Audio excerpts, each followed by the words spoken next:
Bismillahirrahmanirrahim. Assalamualaikum warahmatullahi wabarakatuh. Alhamdulillah wa syukru lillahi wassalatu wassalamu ala rasulillah alladzi la nabiyya ba'da, la hawla wa la quwwata illa billah. Allahumma la ilma lana illa ma 'allamtana innaka antal alimul hakim. Allahumma a'inna ala zikrika wa syukrika wa husni ibadatik, amma ba'd. Ma'asyiral muslimin, bapak-bapak, ibu-ibu dan juga para alim ulama, tokoh masyarakat, cerdik pandai, hadirin wal hadarat, jamaah salat fardu maghrib yang dimuliakan Allah Subhanahu wa taala. Alhamdulillah, kembali kita mengucapkan puji dan syukur kehadrat Allah Subhanahu wa taala yang mana hingga pada malam hari yang berbahagia ini kita masih bisa melaksanakan sebuah kewajiban kita, yaitu salat fardu maghrib secara berjamaah dalam rangka meningkatkan ubudiyah, begitu juga dengan ketakwaan kita kepada Allah Subhanahu wa taala. Mudah-mudahan kita selalu memohon dan tidak lupa bermunajat kepada Allah. Apa yang telah kita lakukan senantiasa diterima sebagai amal soleh di sisi Allah Subhanahu wa taala. Amin ya rabbal alamin. Kemudian salawat beriringkan salam kita haturkan ke junjungan kita, uswatun hasanah kita, yaitu Rasulullah sallallahu alaihi wasallam, yang berlafazkan Allahumma salli ala sayyidina Muhammad wa ala ali Muhammad. Assalamu alayka ya Rasulullah.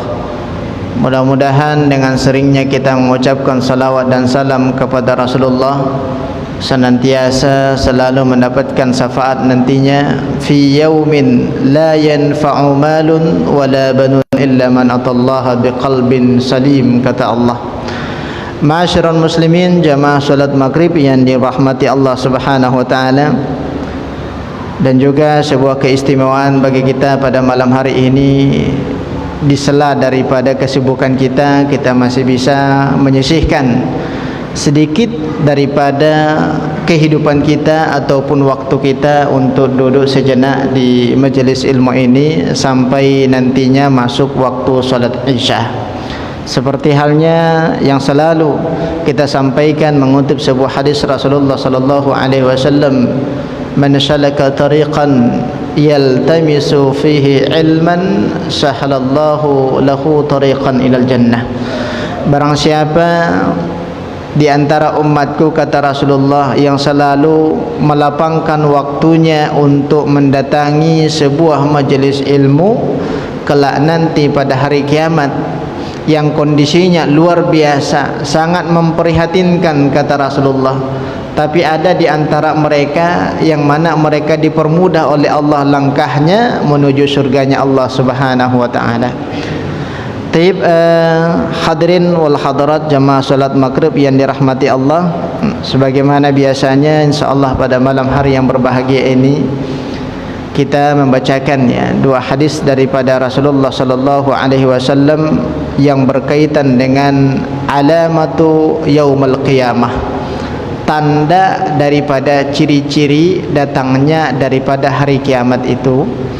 Ada sebuah hadis yang diceritakan oleh salah seorang sahabat, yang mana sanad daripada hadis ini jelas bersumber daripada Rasulullah sallallahu alaihi wasallam dari perantaraan sahabat Nabi yang bernama Huzaifah.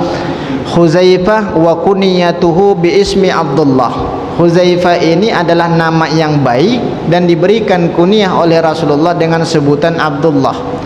Huzaifah ini tidak jauh berbeda dengan posisi daripada Abdullah ibnu Mas'ud yang sudah pernah kita ceritakan, yang mana beliau juga diposisikan sebagai sahibatus sir, yaitu sahabat yang selalu menjaga rahasia yang berkaitan daripada Rasulullah sallallahu alaihi wasallam. Dan keistimewaan Huzaifah ini luar biasa, diceritakan oleh sahabat-sahabat yang lain dengan melihat raut ataupun kerut daripada keningnya seseorang sudah tahu maksud dan tujuannya itu untuk apa. Berarti ilmu jiwanya luar biasa itu. Dan Huzaifah ini selalu dimanfaatkan oleh khalifah yang kedua, yaitu Umar bin Khattab. Ketika ada orang yang hendak mengajukan diri sebagai panglima perang, maka dipanggil Huzaifah. Ya Huzaifah, bagaimana menurut anda terhadap sahabat ini? Maka diceritakan oleh Huzaifah, sahabat ini seperti ini dan seperti itu. Ya, yang mana keahliannya adalah bisa membaca daripada maksud tujuan seseorang. Berarti ilmu jiwanya luar biasa itu.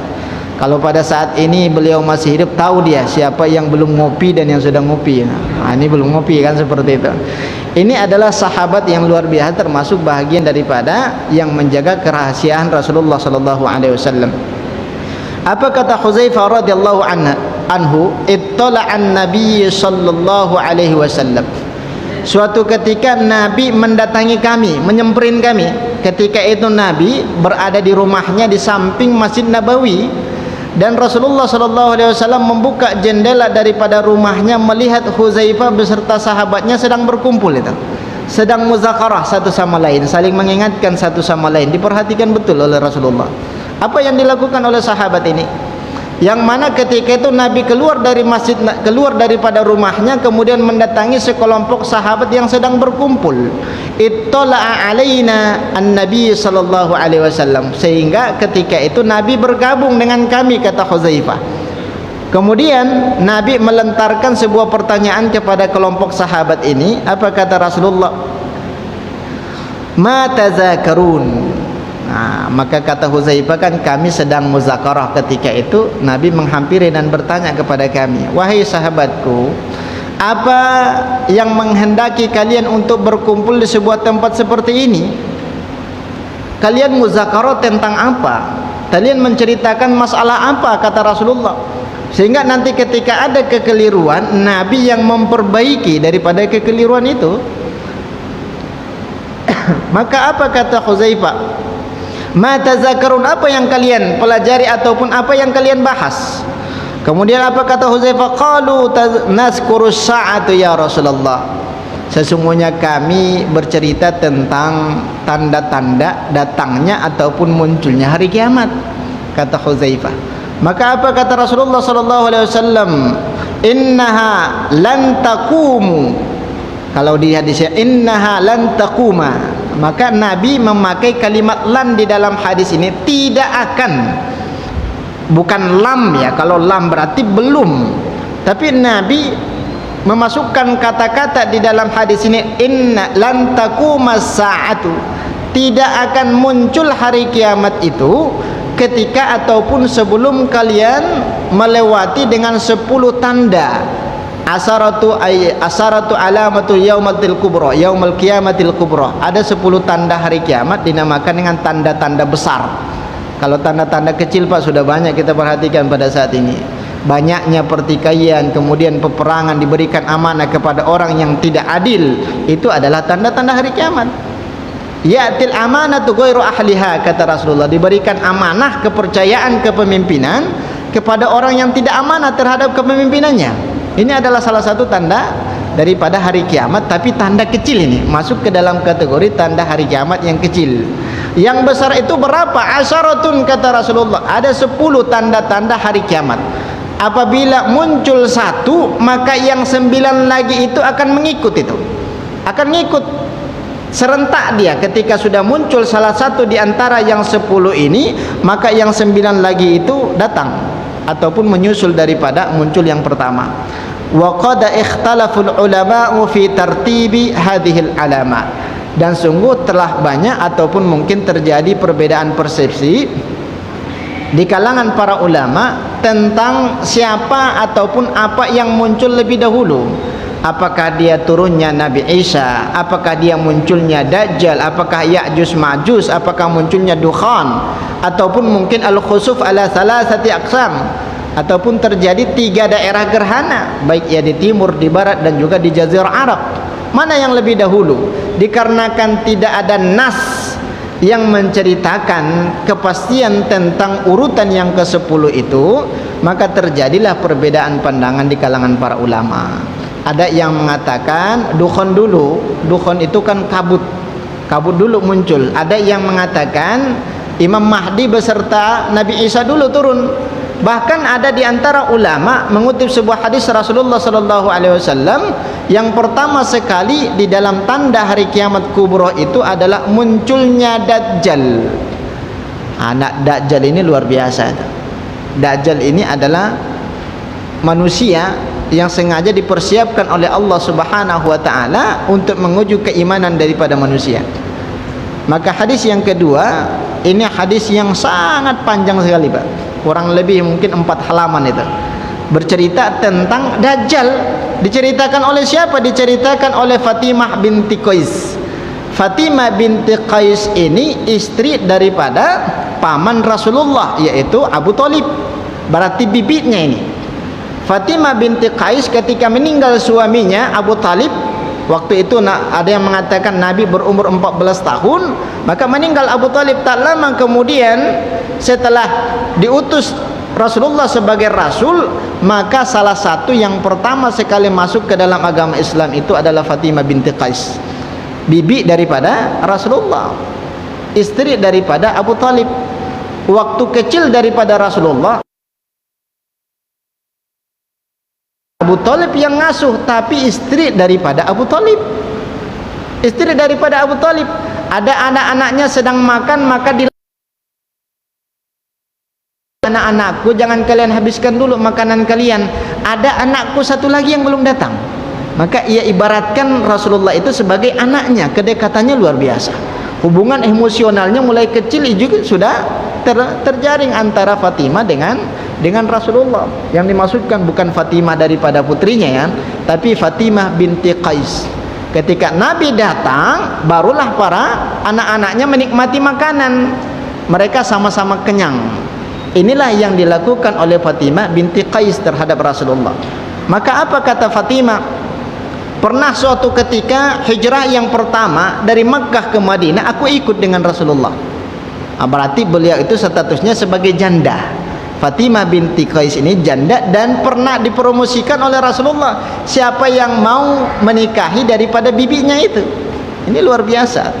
Apa kata Fatimah binti Qais? Ini salah satu dasar bahwasanya perempuan itu dianjurkan juga untuk menunaikan ibadah sholat di masjid ketika bukan berarti perempuan itu tidak boleh sama sekali sholat di dalam masjid itu. Dari mana dasarnya? Seperti halnya yang dilakukan oleh Fatimah binti Qais. Maka apa kata Fatimah? Falamma inqadat iddati sami'tu nidaan munadiya lis-salati. Suatu ketika kata, akhir daripada masa iddahku, berarti beliau itu belum menopause ya, masih ada haid yang datang ataupun mungkin bulanannya itu masih aktif sebagaimana biasanya. Suatu ketika haidku terputus, maka aku mandi wajib, kata Fatimah binti Qais, dan aku mendengar seruan azan dari Masjid Nabawi, mendengar seruan azan bahwasanya hendak masuk waktu sholat zuhur. Ada yang mengatakan sholat asar. Maka daripada panggilan itu sholat di masjid yang sama diimami oleh Rasulullah. Berarti salah satu dasar bahwasanya di zaman para sahabat juga, di zaman Rasulullah juga ada seorang sahabiat yang juga kerap ikut sholat bersama Rasulullah. Ya, bukan berarti mungkin seperti halnya yang diceritakan oleh guru-guru kita yang lain bahwasanya perempuan itu tidak dibenarkan. Bahkan sebenarnya maksudnya tidak dibenarkan di situ, tapi maksudnya adalah lebih baik sholat di dalam rumahnya daripada di masjid. Tapi kalau kita melihat hadis-hadis yang lain seperti halnya yang diceritakan oleh Fatimah binti Qais, beliau selalu berusaha untuk sholat di masjid. Apakah dia bertolak belakang dengan hadis yang pertama? Tidak. Tergantung kepada kebiasaan daripada masyarakat setempat. Ketika perempuan itu keluar dari rumahnya, apakah bisa memunculkan fitnah atau tidak? Kalau di Saudi Arabia, perempuan keluar rumah hendak berangkat sholat, muncul fitnah, maka lebih baik sholat di rumahnya. Tapi kalau di Tanjung Pinang kan sudah terbiasa. ada seorang perempuan ibu-ibu sholat juga di masjid, jangan dilarang mereka, masalah nantinya. Kenapa? Karena salah satu sahabiah juga seperti itu. Aku memposisikan di shaf yang paling belakang. Ini perbedaan antara laki-laki dengan perempuan, Pak. Apa kata Rasulullah? Sesungguhnya semulia-mulia shaf adalah shaf yang pertama ditujukan kepada laki-laki, dan semulia-mulia shaf bagi perempuan itu disediakan tempatnya di paling belakang. Jangan dibelah dua. Masjid itu sebelah kiri perempuan, sebelah kanan laki-laki, tidak. Tapi perempuan itu diposisikan di belakang shafnya, karena yang paling afdal shaf bagi perempuan itu adalah shaf yang paling belakang. Maka Fatimah binti Qais memposisikan dirinya di shaf yang paling belakang. Setelah selesai sholat, maka apa yang dilakukan oleh Rasulullah sallallahu alaihi wasallam? Beliau itu berdiri di hadapan para sahabat ketika itu dan menyampaikan sebuah cerita. Apa ceritanya? Wahai sahabatku, aku mengumpulkan kalian, kata Rasulullah, bukan untuk menceritakan kesedihan. Aku bercerita ataupun mengumpulkan kalian bukan menceritakan sebuah kegembiraan, tapi aku bercerita kepada kalian karena beberapa hari yang lalu ada seorang Nasrani. Siapa nama Nasrani ini? Tamim Ad-Dari. Tamim Ad-Dari ini agamanya Nasrani, kemudian mendatangiku, kata Rasulullah, faba'at, dan beliau itu berbaiat untuk masuk ke dalam agama Islam. Berarti Tamim Ad-Dari ini awalnya agama Nasrani, kemudian menobatkan dirinya sebagai agama Islam. Ya, membaiat dirinya untuk masuk ke dalam agama Islam, langsung disaksikan oleh Rasulullah sallallahu alaihi wasallam. Maka apa kata Rasulullah? Tamim Ad-Dari ini menghampiriku dan bercerita pengalaman apa yang ia alami, persis seperti halnya apa yang telah aku ceritakan kepada kalian, kata Rasulullah. Cerita tentang apa? Ternyata Tamim Ad-Dari ini jumlah mereka ada diceritakan di dalam sebuah riwayat 30 orang, ada yang mengatakan 40 orang. Mereka berlayar, berarti mereka ini pelaut, berlayar, kemudian dikarenakan ombaknya cukup tinggi, anginnya cukup kencang, sehingga mereka tidak terkendali arahnya kemana. Akhirnya mereka terdampar di sebuah pulau, yang mana pulau itu tidak pernah kami kunjungi sebelumnya. Kata Tamim Ad-Dari itu, tidak pernah kami hampiri daripada itu pulau, baru pertama sekali, itu pun karena dibawa oleh angin itu. 1 bulan lamanya kami di atas laut, kesasar, tidak jelas lagi tujuannya kemana. Ini sering juga dialami oleh saudara-saudara kita, orang tua kita yang mungkin posisinya sebagai nelayan ataupun pelaut. Ya, terkadang kan hilang arah dia dikarenakan kondisi cukup rawan, mungkin cuaca ekstrim, sehingga tidak tahu arah. Hendaknya mau berangkat ke sebuah negara yang ditujukan, ternyata kesasarnya sangat jauh. Ini yang dialami oleh Tamim Ad-Dari. Maka kami terdampar di sebuah pulau yang 30 orang ini, semuanya agama Nasrani. Kemudian kami sandarkan kapal kami di tepi itu pulau, kami masuk ke dalamnya karena persediaan sudah mulai habis. Tiba setelah kami memasuki itu pulau, kami menghampiri seekor binatang, yang mana binatang ini belum pernah kami temukan sebelumnya. Kata Tamim Ad-Dari, bagaimana bentuk daripada hewannya? Hewannya itu bulat. La na'rifu aina duburuhu wa aina qubuluhu. Kami tidak tahu di mana posisi daripada duburnya dan di mana posisi daripada dubulnya. Muka belakangnya tidak tahu, dikarenakan bulat dia ditutupi oleh bulu-bulu yang cukup lebat itu. Maka hewan itu dinamakan dengan Al-Jassas, dan bisa berbicara, bisa berbahasa Arab. Ini yang membuat mereka terheran daripada kelompok Nasrani itu. Maka ditanya oleh mereka, siapa engkau? Maka apa kata hewan itu? Ana Al-Jassas, sesungguhnya aku ini adalah hewan jassas yang ditugaskan oleh Allah untuk menjaga seseorang di belakang saya. Kalian bisa bertemu dengan orang itu. Kurang lebih beberapa mil dari tempatku ini, kalian akan bertemu dengan orang itu. Orangnya besar, rambutnya keriting, matanya satu buta dan satu lagi tidak jelas penglihatannya. maka itulah yang dimaksudkan dengan Dajjal. Maka ketika mereka meninggalkan daripada hewan al-jassos itu, menghampiri daripada orang itu, kami lihat betul itu orang fisiknya sangat besar. Pertama sekali juga kami melihat orang seperti itu. Standar daripada orang Arab itu kan ada yang 2 meter, bahkan mungkin ada yang lebih sedikit daripada itu. Ini Dajjal lebih daripada 2 meter tuh. Badannya juga besar, berbulu dia, dan juga terikat antara leher dengan kedua kakinya, terbelenggu dengan rantai. Maka ditanya oleh mereka, engkau siapa? Aku ini adalah Dajjal, katanya. Aku ini adalah Dajjal yang mana telah pernah diceritakan oleh seseorang di Mekah ataupun di Madinah kepada kaum yang ada di sana. Dan kalian itu siapa? Kalian ini siapa? Kata Dajjal ini. Maka apa kata mereka? Wahai Dajjal, sesungguhnya kami adalah sekelompok nelayan yang hilang arah sehingga terdampar di pulau ini. Maka yang mendorong kami datang ke sini ataupun menghampiri engkau, di belakang sana ada seekor hewan namanya Jassos, berbulu tebal dia, tapi bisa berbicara. Mereka yang menghabarkan kepada kami bahwasanya ada makhluk, ada manusia yang dibelenggu di dalam daripada pulau ini. Maka kami masuk ke pulau ataupun mungkin menghampiri engkau. Ternyata engkau itu adalah Dajjal. Tapi Bapak Ibu hadirin hadirat yang dimuliakan Allah Subhanahu wa taala, maka kalian sudah tahu siapa aku, kata Dajjal itu kepada sekelompok Nasrani ini.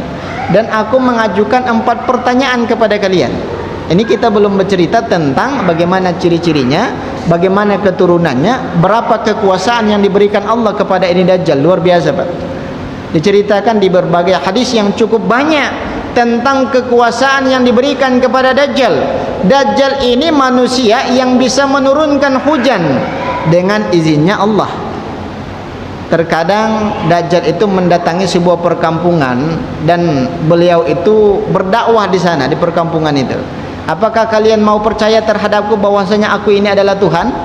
Kata Dajjal. Maka apa kata sekelompok perkampungan itu? Kami percaya, karena engkau bisa menurunkan hujan, engkau bisa menghidupkan orang yang mati.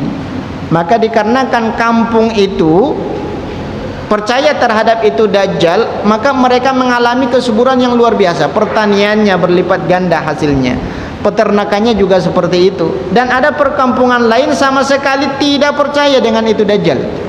Mereka tidak percaya, maka mereka dilanda dengan musim panas yang luar biasa. Tidak pernah hujan, itu tandus sudah, tidak ada hasil pertanian, peternakan apalagi. Maka mereka kekeringan betul, diuji betul oleh Allah Subhanahu wa taala. Ini salah satu bentuk kekuasaan yang diberikan oleh Allah Subhanahu wa taala kepada itu Dajjal. Dan ingat kata Rasulullah, sesungguhnya Dajjal itu hanya diberikan kehidupannya selama 40 hari. Tidak lama dia. Tidak sampai 30 tahun, 40 tahun, tidak. 40 hari.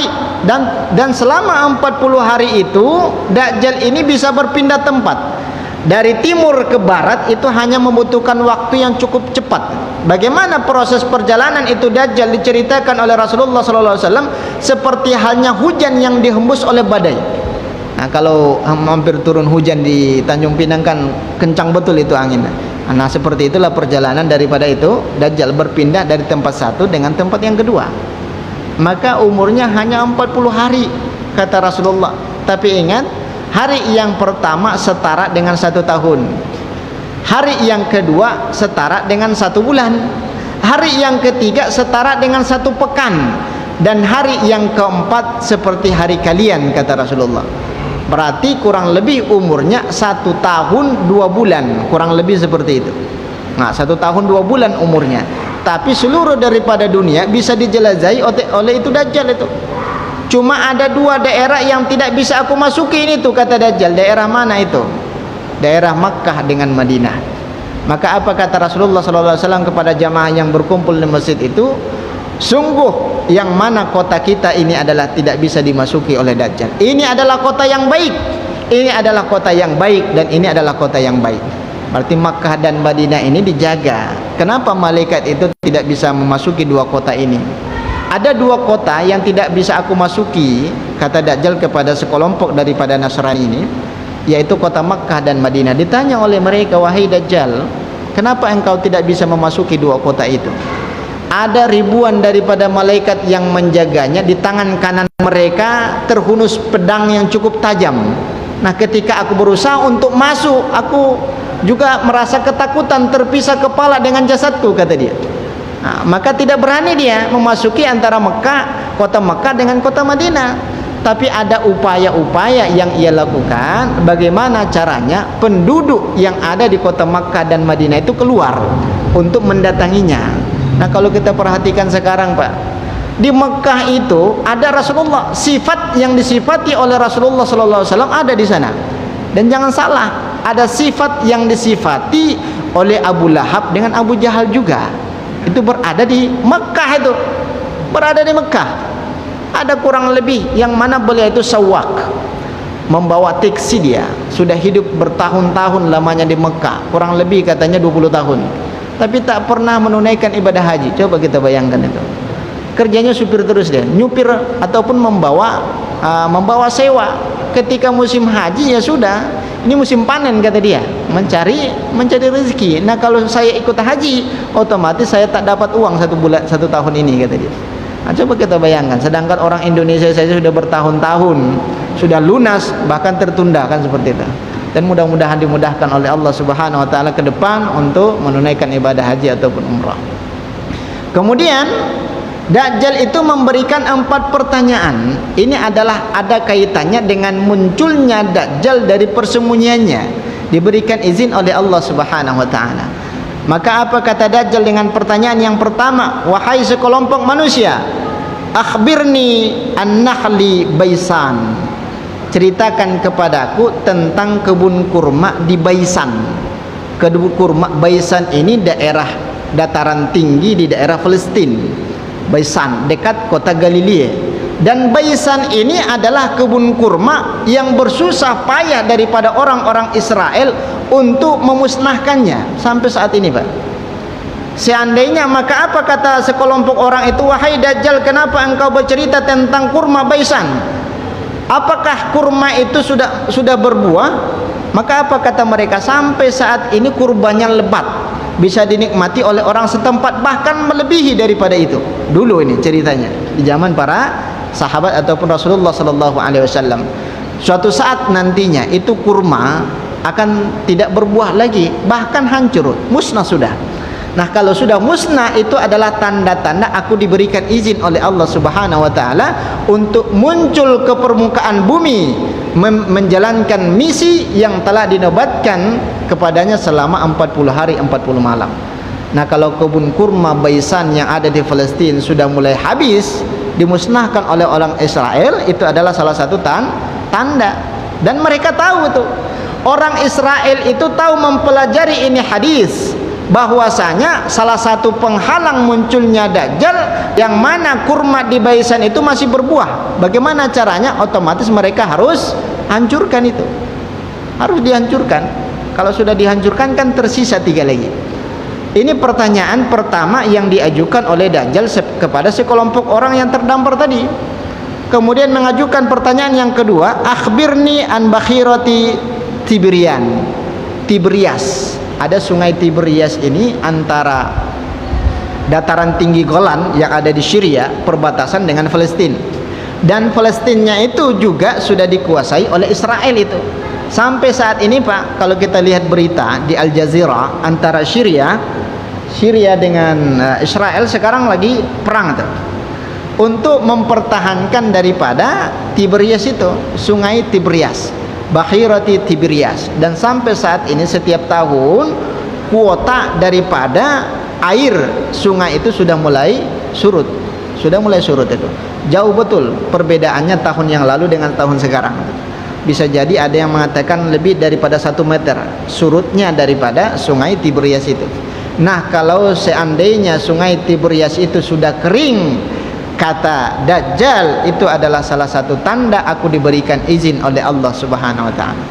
Nah, ini juga sudah diusahakan oleh sekelompok orang yang ada di Palestina, yang mana mereka menjajah daripada tanah Palestina itu sendiri, yaitu orang-orang Israel, Zionis itu, dibantu oleh orang Amerika ataupun yang lainnya. Tapi Bapak Ibu yang dimuliakan Allah Subhanahu wa taala, Kemudian yang ketiga adalah mata air Zaghar. Mata air Zaghar ini adalah mata air yang mengalir ke Sungai Tiberias itu. Kalau mata airnya sudah kering, otomatis mata air yang akan berkumpul di sebuah buhairah, yaitu danau, kuota airnya juga pasti berkurang.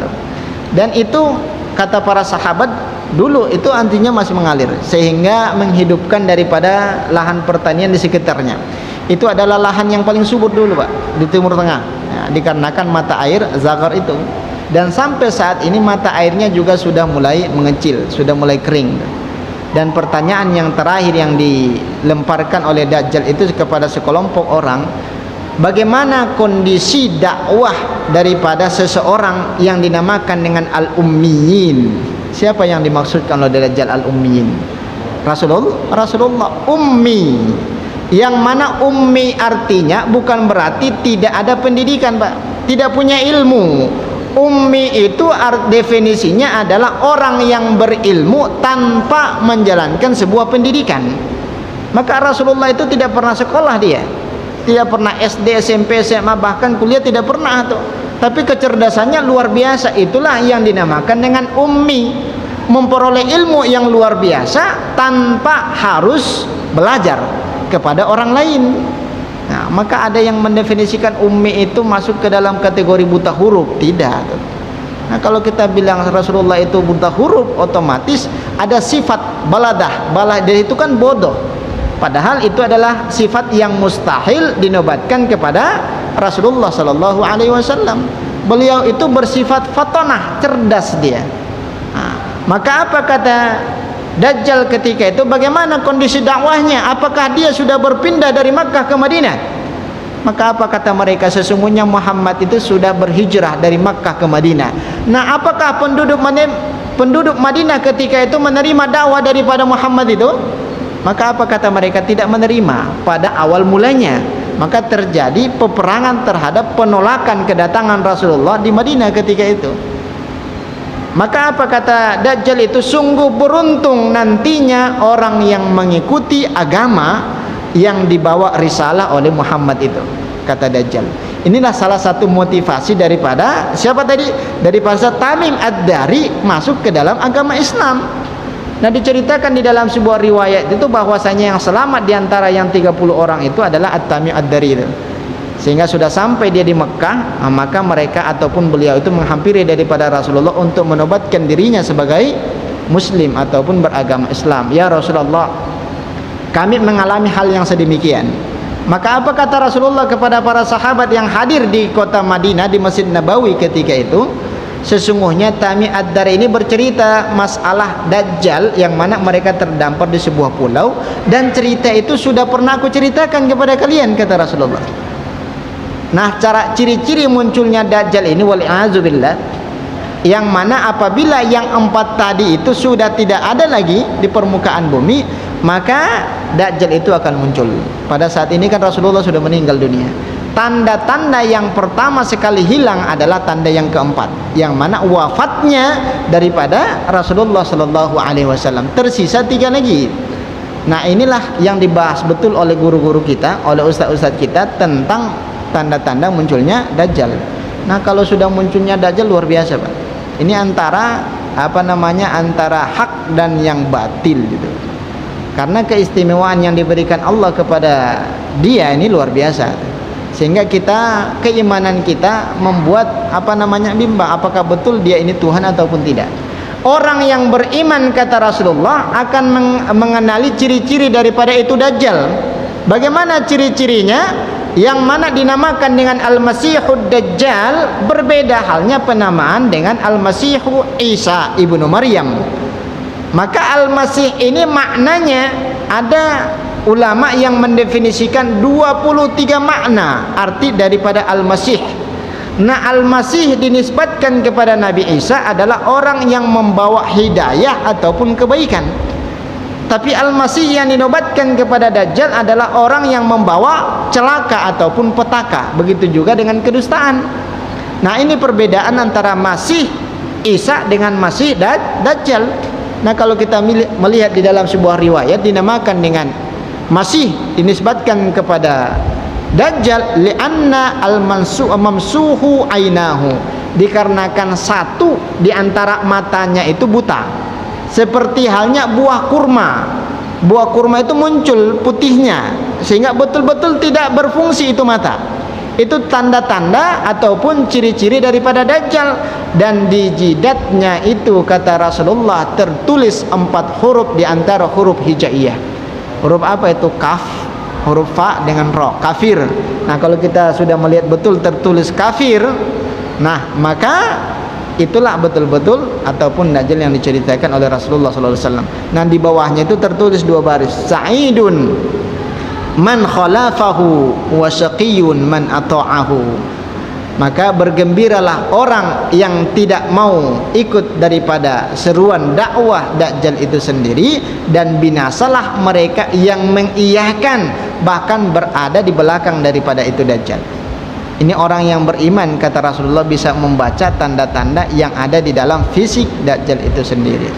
Tapi Bapak Ibu hadirin hadirat yang dimuliakan Allah Subhanahu wa taala, maka kesimpulan daripada hadis yang kita bacakan tadi, yang pertama seperti halnya yang dialami oleh Fatimah binti Qais, bahwasanya beliau itu ketika Nabi diposisikan sebagai imam, beliau itu selalu berusaha agar bisa menjadi makmumnya Rasulullah, menjadi sholat di dalam masjid, berarti diposisikan di tempat ya yang paling belakang saf, seorang perempuan yang paling belakang. Tapi karena ini menjelang bentar lagi masuk waktu sholat Isya, di lain waktu akan kita bahas terlebih dahulu, ataupun mungkin tanda-tanda hari kiamat yang lainnya, apakah mungkin turunnya Isa ataupun Imam Mahdi. Begitu juga dengan Ya'juj Ma'juj. Nah, kalau kita sering membacakan surat Kahfi, Pak, nah ini sedikit banyaknya kisah tentang Ya'juj Ma'juj itu diceritakan di dalam surat Al-Kahfi, yang mana Ya'juj Ma'juj ini dinamakan manusia tidak, dinamakan hewan juga tidak. Nah, Ya'juj Ma'juj ini terinspirasilah orang-orang barat menjadikan sebuah film. Nah, kalau kita pernah menonton film Lord of the Ring, nah Lord of the Ring, musuh-musuhnya itu kan aneh itu, dibilang hewan tidak, dibilang manusia juga tidak. Mereka mengadopsi itu sejarah yang ada di dalam hadis yang cukup panjang tadi itu. Banyak mereka ambil manfaat, tapi mereka tidak beriman terhadap itu. Itulah mahalnya daripada hidayah, dikarenakan mereka tidak mendapatkan hidayah daripada apa yang mereka pelajari, baik dari hadis ataupun Al-Quran. Tapi wallahu a'lam bishawab. Silakan, ada beberapa hal yang perlu kita diskusikan. Silakan Ustaz Ali. Ya.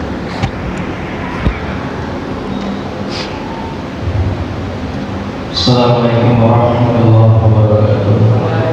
Ustaz yang memuliakan, terkait dengan Dajjal,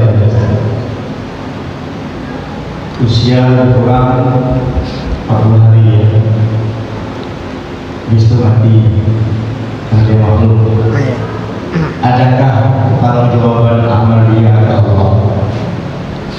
Berdoa pemain amal misal itu yang sebanyak untuk dia. Kemudian yang kedua, kita sering mendengar istilah para penceramah menyampaikan Dajjal kecil. Nah, jadi kita, apa yang dimaksud dengan Dajjal kecil yang muncul di saat ini? Terima kasih. Assalamualaikum warahmatullahi wabarakatuh. Waalaikumsalam warahmatullahi wabarakatuh.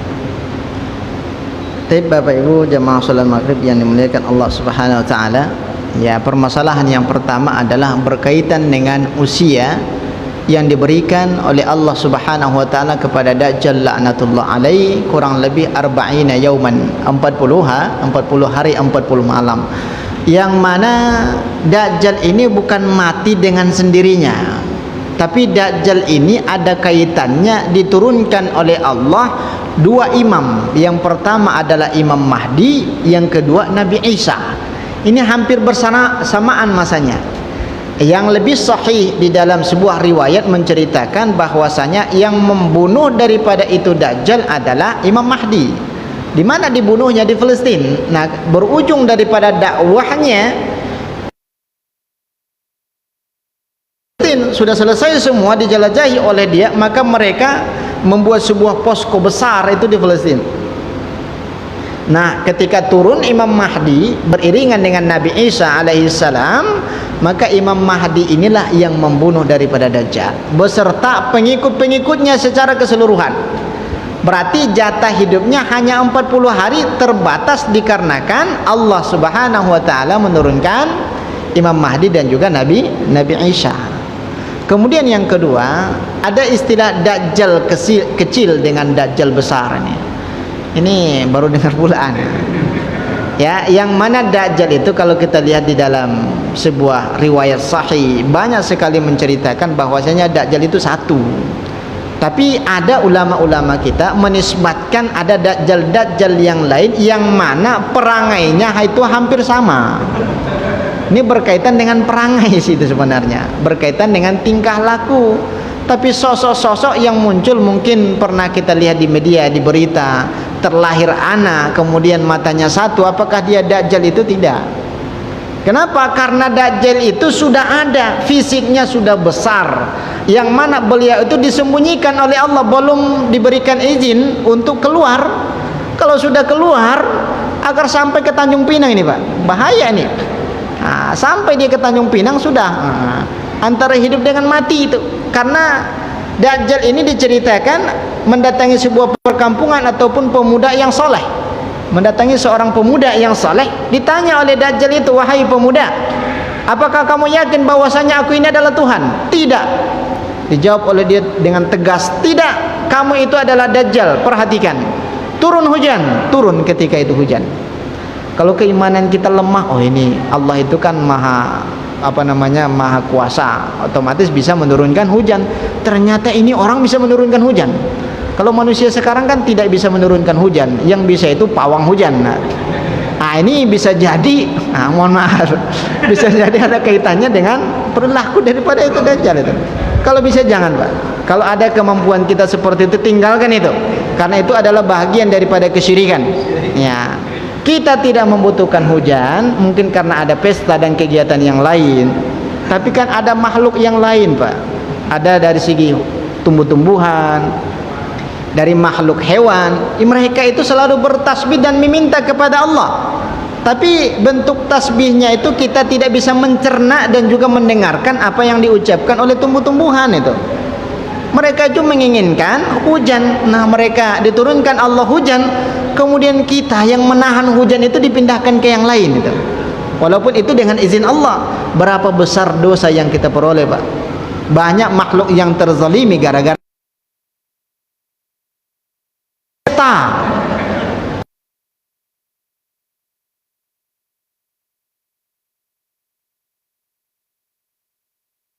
Nah ini kaitannya antara mungkin Dajjal kecil ataupun Dajjal besar.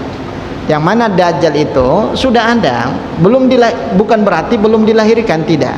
Kalau kita cermati daripada hadis yang tadi, itu diriwayatkan oleh Imam Muslim, berarti hadis sahih itu. Beliau itu sudah ada.